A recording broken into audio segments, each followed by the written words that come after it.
The 68th Wyoming Legislature has gaveled into session here at the Wyoming Capitol in Cheyenne, and there's new leadership in place as well. We'll meet the new Speaker of the Wyoming House of Representatives, Chip Neiman.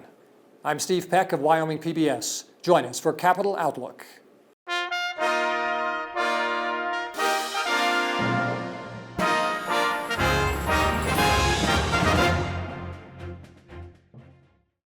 This program is brought to you in part by Wyoming Humanities, enhancing the Wyoming narrative to promote engaged communities with grants and programs across Wyoming for more than 50 years.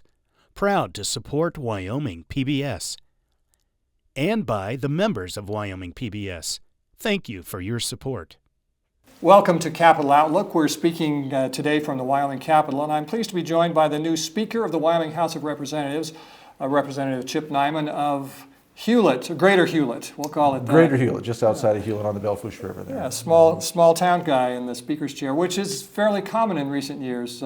Anyone who thinks that it's only Cheyenne and Casper or Laramie or Gillette that dominating the leadership of the Wyoming Legislature, that's been proved wrong. Yeah.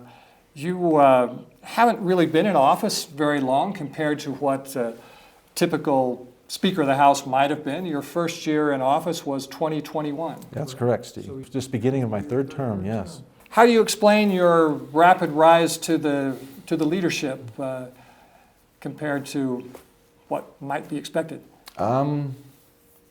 It's a great question. I wish I knew more why things have happened the way they've happened. I never really sought political, adventure or being involved in the political process. What drew you to it eventually? It was actually just being a little bit more involved early on before this all started. I had never even knew what a precinct committee man was. Never got involved in the party politics at home or anything like that. Always voted as a Republican. I was raised Republican, very conservative roots. My mom and my dad, my grandparents. They always, were interested in politics. Here, I'd have to go back and think here. It's been about 7 to 8 years ago. A gentleman that was a precinct committee man, J.W. Knuckles and Thea Knuckles, came to me and said, "We're going to be not running for our precinct committee position," and wondered if I would be interested. Joni, my wife, and I would be interested in being committee man and committee woman. And I said, "Well, what is it? What is that? What would you do? What would that responsibility entail?" And they said, "Well," I said, you'd serve your area, you'd have to run for election, you'd have to be on the ballot and campaign and put your name in, and then you would help serve and support and work with the local GOP party and the county party." And I said, if you believe that I would be able to fill that capacity and do a good job, I said, I'd be glad to help in any way that I can if you think that would be beneficial. And so Joni and I did. We put our names on the ballot and we won. And it's just, I didn't even, when we went to my first meeting in January, when she and I went, it was so foreign to us, we had no idea what you guys were even talking about, But these committeemen and committee women are important positions that don't get thought about all that much. And I notice around Wyoming and looking at the ballots, a lot of them are vacant. Oh, yes. The state needs more people on both parties to fill these jobs. And I think that's the big thing that, and I was as much to blame as anybody else. I just wasn't involved in the process. I didn't know even they existed and what their purpose was. And it's the grassroots. In our GOP party, those precinct committee men and women are the folks that we elect in our local areas. We serve 1313, which is outside of Hulett right there, more of a rural area. We're supposed to be the ones that share what's going on in the party, take information or take input from the folks in the area. And that is truly the grassroots. That's the beginning of where we get that information and what drives the narrative for the state party. And so it was a very interesting, illuminating opportunity that we got involved in. And then it just took off from there. It just went crazy. I got asked if you'd be willing to run for vice chair. And I said, "Well, I don't even know what I'm doing right now." I said, "I just got started." And they said, "Well, no big deal. Vice chair is a great place to get your feet wet. You can go in there and just kind of listen and pay attention to what your chairman and your other people do and learn." And then I said, I would be willing to do that. It would be, whatever. I guess it was just being willing. It was just Yeah. being kind of a mind that I was willing to help and serve in any capacity that they thought was going to be useful. And But you must have taken to it as well. You found that your work was interesting. It- You enjoyed it. You Yeah. felt you were getting something done. Well, and I think it was just the idea that I never really knew about the party and the impacts of the party, and it was just Republican was always just conservative. If it was an R, we just thought that they would be somebody that was pro Second Amendment, pro Constitution, smaller government, parental rights, pro life, and that was what you just figured. If they were Republican, you didn't put a lot of thought or effort into it, and that was just you expected that of them if they were the R, and it's more than that. Then the opportunity arises to actually run for legislative seat.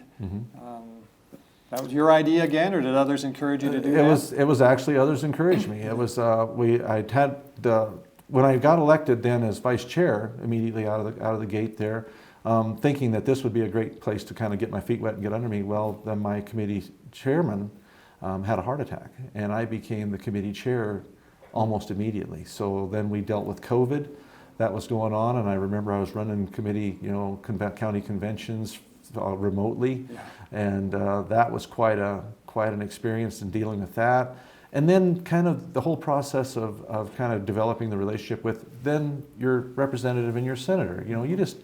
I just didn't do that. I was just never in a situation where I had to really have that relationship and stuff. And then that's when it started to see developments in that way. And then I was approached by several people in the local party, and they said, would I be willing to run for the House of Representatives? And kind of shocked me. I hadn't really contemplated that, but they said, well, we really believe that you would do a good job. And they said, Chip, we believe that you'll listen to us and that you'll reflect our views and our values, and you'll be fair. And so we'd like for you to run. And So you won the primary. I did. And then in your district, across many districts in Wyoming, if you win the primary, that's the big hurdle to get over. That was it. I you didn't have a challenger in the You general. find yourself in office then. Yes. How'd that grab you the first It was first few days, you have some preparation time, Yeah. but it's pretty quick, isn't it? It is. It's very quick, and it's pretty surreal. Just the whole overwhelming. And even go to when I spoke yesterday, it's still that same feeling that when you stand in that chamber up there, the weight of the responsibility of what you've just taken on and said that you would take responsibility for is huge. And I'm sure there were.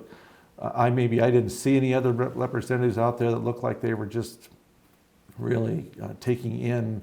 And it's coming home to roost the gravity of the situation and the reality of the decision you've just made and the responsibility to nearly 10,000 people in your district that you have now to go and to speak on their behalf and to represent them. It's a very humbling honor that I just never really get used to it. I'm interested to hear you talk about your district. I tend to ask guests on Capital Outlook about this.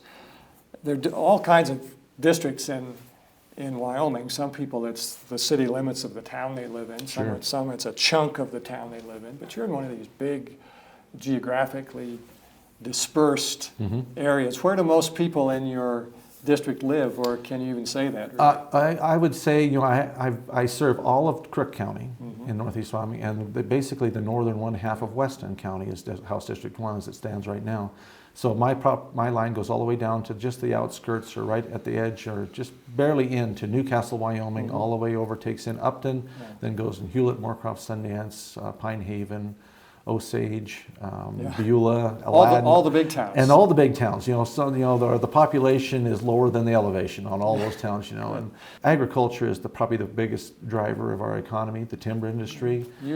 Agriculture. I do. I have a little bit of experience with agriculture. I can talk to you a little bit about ranching, and that's what I've done all of my life. A lot of ranchers in the legislature. It's what you thought about this? What makes that a good background for public service, do you think? I think being from an agrarian or agricultural background, I think it makes us more aware of our environment, because if we don't take care of our environment and take care of our livestock, take care of our forage and our land, then we go out of business. And What do you mean? You Republicans are all anti-environment, aren't you? Oh yeah, they spin it that way. They'd like to make us believe that and tell everybody else that we're all about pillaging and plundering and raping the land. There are different opinions about things, of course, but a lot of people would say that the farmers and ranchers are the people who truly practice conservation, because there's really no choice. If you don't, you can't If make you a don't living. do a good job of practicing conservation, you don't stay in business long. If you overgraze your property, you lose your ability to produce.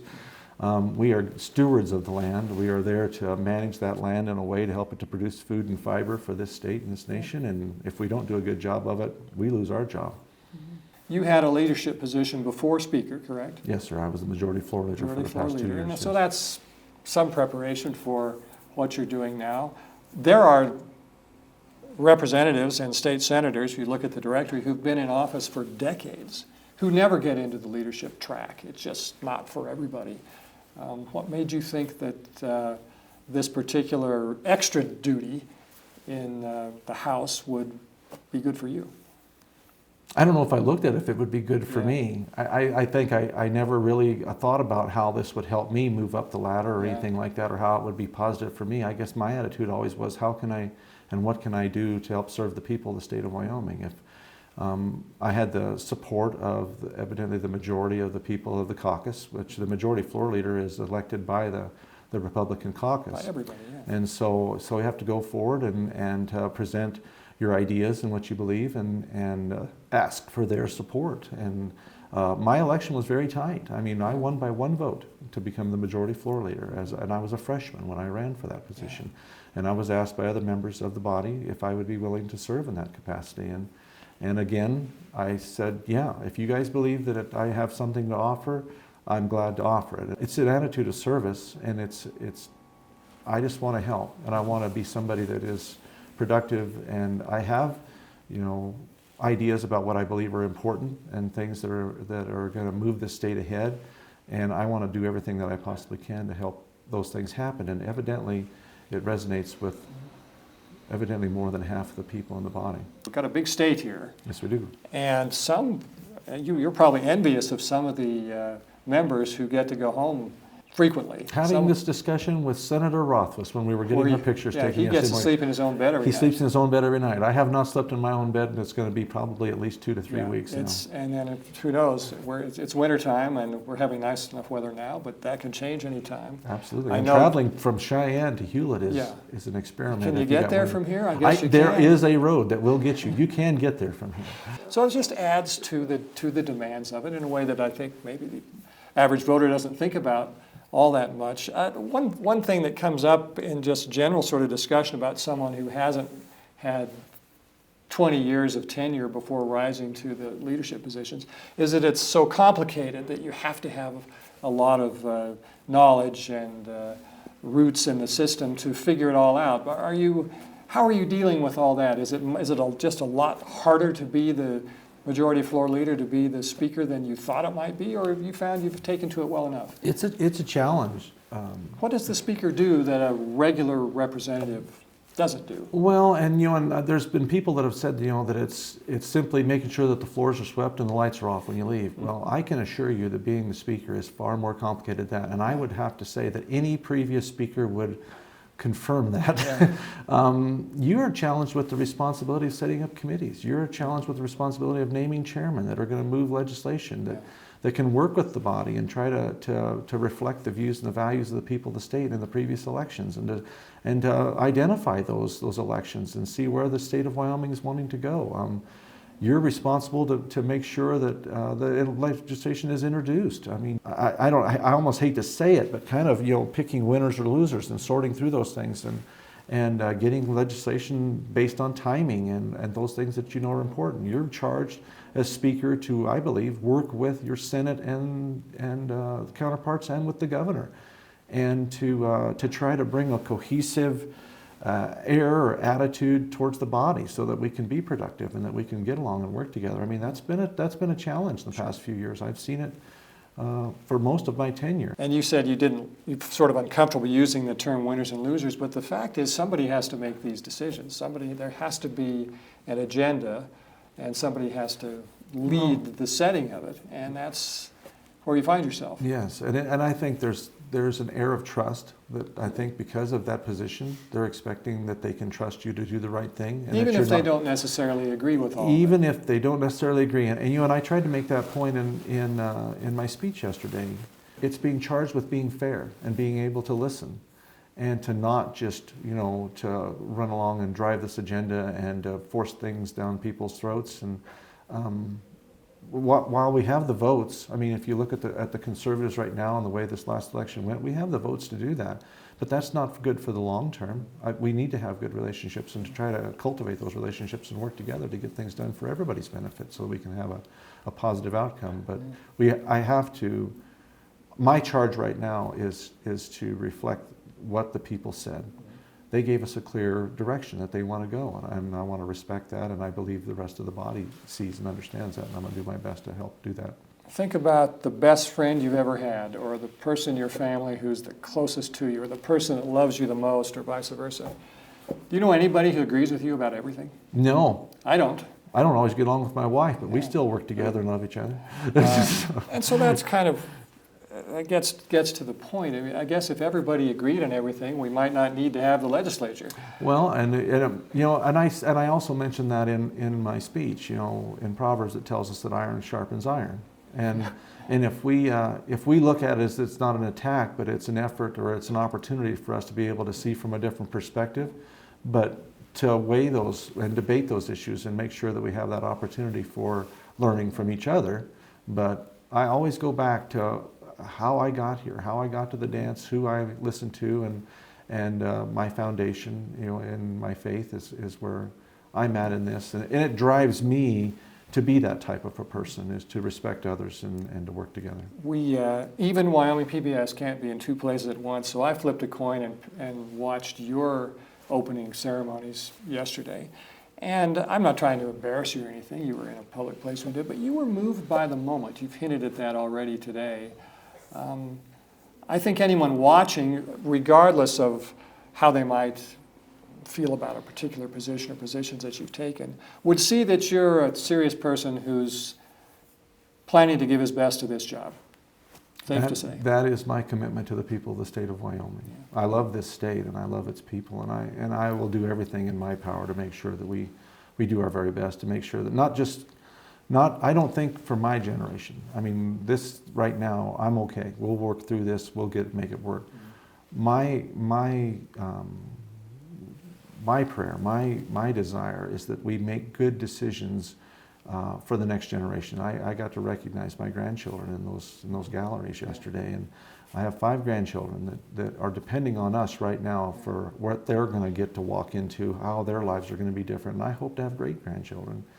And I want them to have opportunities that we have been able to enjoy in this beautiful state. And I love what Wyoming brings to our nation. I love that we bring energy security. I love that we have these spaces. I mean, to coin a phrase out of the movie Jeremiah Johnson, these are some of God's finest sculpturings. And we look around our state. I'm blessed to live by the Devil's Tower. I get up in the morning and I can look up the Belfouche River Valley and see that monument, First National Monument, and just, I mean, people, and I think many times we don't really take full stock of what we have here, because when I have hunters come to the ranch or tourists that come through or people that are visiting or whatever, they're astounded by what they see and how beautiful our state is and what we have to offer here, and we're seeing it too, and it's having a real effect. We've got other states.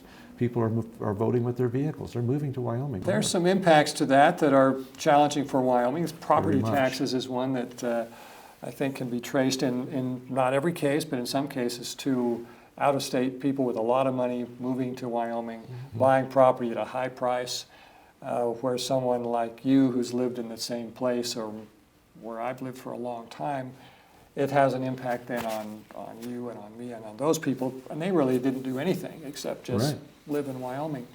Property tax probably going to be another big issue looking forward to the next couple of months. Do you have particular rationale or philosophy on how we might best deal with that? Because I think last year there were more than a half dozen different bills taking a different approach to it. Yeah.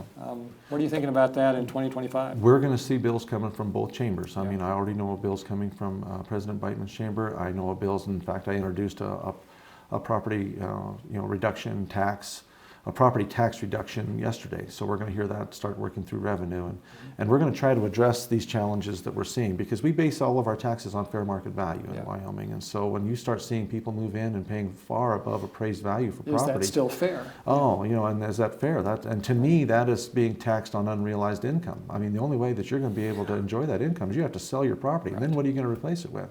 It's had a direct effect on the people of our state, and property taxes are a critical part of that. And the questions I keep getting asked are, my property taxes went up 30%. My property taxes went up 50%. Did I get 50% better roads? Did I get a 50% better education? Where's the money going? And he said, it's just, and we've done some breakdowns since 2019 and seen about a 62% increase across the board on people's property taxes, on residential property taxes. And it's indicative of where we're at as a state and what other people are seeing, and they're wanting to come. And so that has to be addressed. We've talked about acquisition-based, taxes. We're talking about trying to control that by putting, caps on, which we did last year, and slow that rate of growth. We're looking now at, putting on some limitations on, reductions in 50% reduction on your property taxes up to a certain point, which is in an effort to try to spread out that everybody would have some help. We don't want to, have pick winners and losers in that, but it's also, there's folks on fixed incomes that are just, they're having everything squeezed out of them just by the way that we do things. So it is a front burner, issue that we're going to be dealing with in this legislature, and I hope we can do a great job, and I think we will. We're here on a couple of hours before the governor's giving his State of the State address later today. We interviewed him last week. He talked about some of his supplemental budget requests that he's making. How do you view those as the Speaker of the House, as a legislator, compared to the governor? Is the governor a good, do you view him as a partner in legislation, as someone making a recommendation? Is he an adversary, an opponent? How's Governor Gordon been to work with during your tenure? Well, I don't look at the governor as an adversary. I think, you look at our process, I mean, there's three parts of this. I mean, anything that we pass in the House has to have, cooperation and work in the Senate, and then ultimately it has to go to our governor's desk, and if he decides to veto it, then it has to come back to us, and if we have that. So there's a partnership, there's a cooperative thing that we have to accomplish here to get legislation passed, and so I want to work with our governor. I want to do things that are going to be positive and help our state move ahead. I do look at the supplemental budget as, to me, a supplemental budget. We just passed a budget last year. Right. And supplemental budgets are supposed to be things that come in that were unforeseen, things that you didn't really anticipate, plan on, or things like that. And I think right off the top of my head is these fires that we had in our area up there and throughout the state. We depleted our funds to take care of that. That's an emergency. That's an unforeseen thing that we didn't anticipate when we left last year. Those are the kind of things that I want to see. And that's something he's recommended. And he's recommended that, and to make sure that we do that. And now the nuancing of that, I will let that to my appropriations chair to try to work that out. I think we have to keep a weather eye on where that money is going to be coming from and the long-term expenses for the state. I look at some of this information right now in this Craig report that just came out, and we're showing a decline. And so we've got to be very aware of, we don't want to be spending money we don't have to spend, but we want to make sure that we are very, very purposeful about taking care of the emergencies, making sure that we're refunded in those places so that we can be ready for next year. I hope and pray that we have more moisture than we know what to do with around here and everything as well, but if we don't, we have to be prepared for that. And so those are emergency things, supplemental budget. We'll make sure that those are taken care of. You mentioned the Craig report, and I like to not gloss over things that the average viewer might not fully understand. This is the Consensus Revenue Estimating Group, group of economists and others that try to put their best forecast looking forward to where the state's going to be fiscally, and they aren't always right, and it's almost an impossible job. But what they're showing now is that it isn't quite as rosy as it had been, and it's happening at the same time that all this COVID relief money that came to Wyoming is essentially gone now. So the governor mentioned that as well.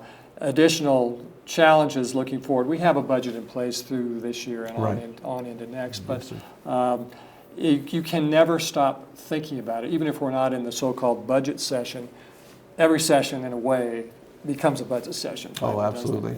And it gives us, I think, a very, very good snapshot at where we need to be thinking. And they always try to be, conservative as they possibly can, because I too would love to have more than what we anticipated. Yes. But I think that that's what we have to do. We have to, in my business, and I think going back to your first question, why would a rancher, why would people in ag be valuable to the legislature? Well, we're in business to stay in business, and we need to be very, very purposeful about how we make decisions. Can we afford it? Can we not afford it? Do we need to wait a little bit? Do we need to put some money away?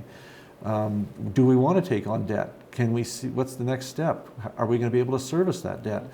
Thankfully, Wyoming has not been in that situation. We've got a lot of money that we've piled up, but when you start running these numbers and stuff, if we aren't aware of what's going on and how we're spent, I'm seeing numbers right now that in potentially 4 years, if things stay on the level plane that they are right now and things don't change, we're going to be deficit spending in our school education funding. And so those are things like in my business, I have to decide what I'm going to invest in and what I'm going to focus my energy on and how I'm going to pay for it, because I don't get to go to you and ask for more money if I make a bad decision. So this never-ending sort of balancing act between the here and the now, which in legislative service you're just consumed with what's going to happen at the committee meeting or what just did happen, right, versus the long scope. the decision. Yes. What's history going to say about what we did? Yeah, and I want history to say that we were very mindful of the future, and that we were prudent about our decision making, and that we took all these things into consideration so we can do a great job for the people of the state.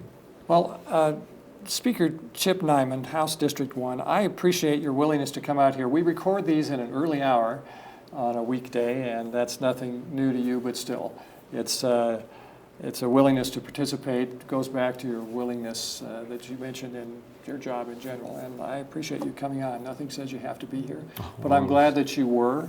Thanks for being with us on Capital Outlook. I appreciate the opportunity, and it's been a pleasure. Thank you very much. Thanks.